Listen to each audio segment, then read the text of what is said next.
ഒരൊറ്റ ശ്രീകോവിലിനെ രണ്ടായി വിഭജിച്ച് പടിഞ്ഞാറ് ദർശനമായി ഭഗവാൻ ശ്രീരാമനെയും കിഴക്ക് ദർശനമായി മുണ്ടയൂർ ഭഗവതിയെയും പ്രതിഷ്ഠിച്ചിരിക്കുന്ന അപൂർവ ക്രമീകരണം കന്യാകുമാരി ജില്ലയിലെ ചരിത്ര പ്രസിദ്ധമായ മുഞ്ചിറ മഠപ്രത്തിലെ ഭഗവതി ക്ഷേത്രത്തിൻ്റെ ഏറ്റവും സവിശേഷമായ പ്രത്യേകതകളിൽ ഒന്നാണ്.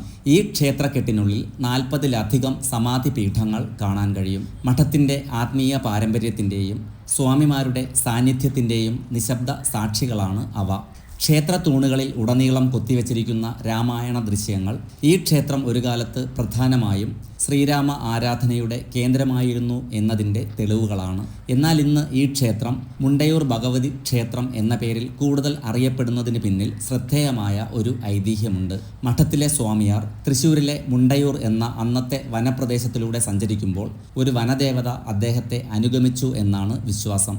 ആ വനദുർഗയാണ് ഇന്നിവിടെ മുഞ്ചിറയിൽ മുണ്ടയൂർ ഭഗവതി എന്ന പേരിൽ ആരാധിക്കപ്പെടുന്നത്.